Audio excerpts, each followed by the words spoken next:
Prenons le fonds de soutien patriotique. L'argent qu'on a eu juste pour le mois de janvier, nous avons 13 milliards.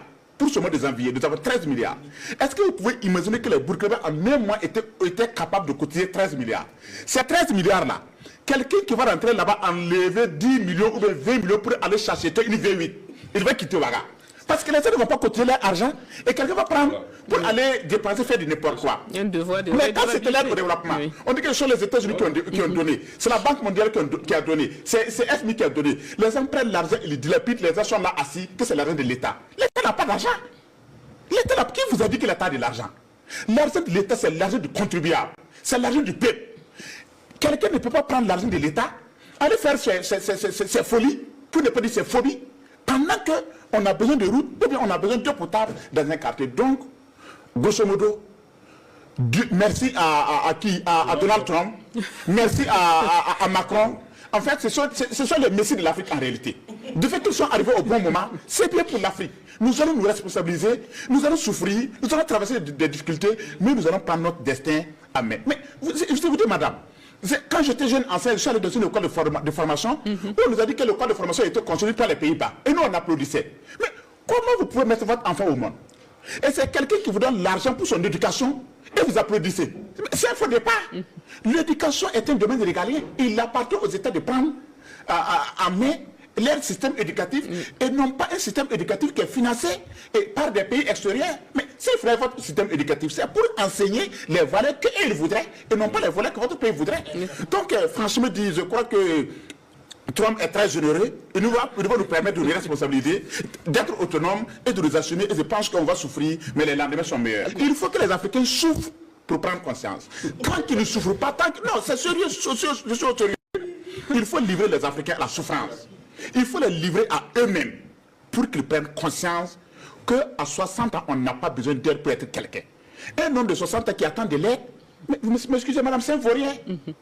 Sommes-nous des damnés de la terre? Non, ce n'est pas sérieux. L'État, un homme honnête, même un individu honnête et sincère, doit avoir le courage de dire, comme elle a dit, cette aide-là, je ne veux pas. Mais c'est souvent regrettable quand on voit le Burkina Faso devenir un dépotoir des aides. On reçoit tout et pratiquement presque tout. Même ce dont on n'a pas besoin, on reçoit. Des dates, des nattes. Mais soyez sérieux. Des riz pourris. Des vaccins. Mais ça veut dire quoi, madame? Est-ce que c'est sérieux ça? Est-ce que c'est sérieux? Donc, pour récapituler et pour ne pas être très long, je n'ai pas dit que l'aide n'est pas nécessaire. L'aide est une nécessité. L'aide rentre même dans le cadre d'un besoin. Justement, quel genre d'aide? Maintenant, c'est comme je dis, il y a des aides qui ne sont pas nécessaires. Et à un certain âge, il faut avoir le courage de se départir de certaines aides parce que ça ne sert pas. Les pays africains doivent aujourd'hui assumer leurs responsabilités. Les pays africains doivent prendre leur destin en main. Et ici, surtout dans l'AIS, nous avons décidé de nous assumer. Il y a des aides dont nous pouvons nous en passer parce que ce n'est pas nécessaire. On ne peut pas aujourd'hui compter sur le USAID, sur le FMI, sur la Banque mondiale, sur les institutions de Bretton Woods, comme on les appelle, pour construire des routes, pour nous manger. Mais si on ne peut pas aujourd'hui, nous-mêmes, avoir à manger, mais combien? M'excusez. Non, mais c'est sérieux.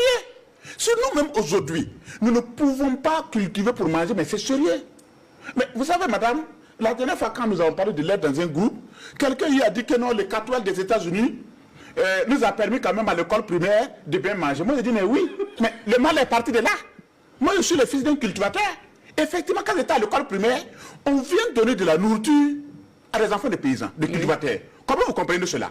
Pour les rendre paresseux, fainéants, pour qu'ils ne cultivent pas et pour qu'ils ne s'intéressent même pas à l'agriculture. Comment vous pouvez venir donner de la nourriture à des fils de cultivateurs dont les parents ne savent que cultiver? Tout le mal est parti de là. On ne pensait pas quand même que cette aide a contribué à maintenir certains enfants à l'école? Oui, cette aide a contribué. En fait, ça a été... on dit qu'on veut vous sauver. En réalité, on veut vous maintenir dans la pauvreté, dans la misère crasse. C'est une triste réalité. Si on nous aimait autant, on allait montrer à nos grands-parents depuis lors comment on pouvait cultiver. Nous avons des vaillants cultivateurs, nous avons une vaillante population. On pouvait leur apprendre comment ces populations peuvent cultiver pour nous nourrir. Mais on vient de donner des catholiques et nous, à la récréation, on se bagarre à quoi de ça. Au final, même on quitte l'école, on ne veut même pas cultiver la terre. On attend qu'on vienne encore nous donner à manger. Non, je pense qu'il est temps que les Africains soient matures. Pour l'une des rares fois, qu'ils soient matures et qu'ils s'assument et qu'ils sachent que Dieu n'a pas créé un peuple pour répondre aux besoins d'un peuple. Dieu n'est pas si gentil pour le faire. Ce serait même utopique et enfantin et péril de continuer à croire que nous avons besoin de l'aide, de toute forme d'aide pour nous développer. Ce n'est pas sérieux. Alors, je reste avec vous. Quel est votre avis justement sur cette aide qui prend la forme d'un soutien de la communauté internationale lors des cas de force majeure, les tsunamis, les inondations, où la communauté internationale se mobilise pour apporter un soutien aux populations qui sont durement Oui, c'est ce que j'ai dit. On ne peut pas se passer de toute forme d'aide. Il y a des moments, il y a des catastrophes naturelles souvent qui arrivent où vous avez besoin qu'on vous aide. Ça pourrait avoir une explication. Il y a des moments où on est dépassé par les événements. Il y a des moments où ce sont vraiment des crises terribles qui viennent même de la nature, qui ne viennent pas des hommes, mais qui viennent de la nature. À ce moment, peut-être, on peut accepter de l'aide. Je l'admets. Mais continuer chaque fois de façon éternelle à vouloir de l'aide, à être dans l'assistanat, à être dans la dépendance, à se dire que pour construire des routes, pour construire des écoles, pour construire des CSPS, pour vacciner nos enfants, il faut qu'on nous donne de l'aide, il faut qu'on nous apporte de l'aide. Ce n'est pas sérieux. Donc voilà pourquoi je dis que faisons la part des choses. L'homme ne peut pas dire qu'il peut se passer de toute forme d'aide. Non, ce n'est pas sérieux. On a souvent besoin de l'aide, mais aussi on a cette responsabilité sociale, cette responsabilité civile de refuser certaines aides si vraiment l'on est sérieux et l'on veut aller de l'avant. L'aide qui a consisté pendant des années et des années à nous dire, attendez, nous avons conçu un système, un modèle de développement pour vous. Et la plupart, vous m'excusez, moi j'ai eu des problèmes quand je faisais un master en sociologie quelque part. J'ai dit à un certain professeur, mais non, on ne peut pas concevoir des programmes d'aide en Amérique, en France, ou bien quelque part pour venir lui dire, voilà les programmes que nous avons conçus pour vous, prenez ça et puis appliquez. Mais ça n'a marché nulle part. Vous êtes dans votre maison, au lieu qu'on vous apprenne comment vous devez vous manager votre maison pour pouvoir vous en sortir, on veut vous donner un plan de management de votre cours et de votre femme. Voilà comment vous devez gérer votre femme. Mais ça n'a jamais marché nulle part. Et ce n'est pas ici que nous allons commencer à faire des miracles. Non, je m'excusez. C'est une marche des jours.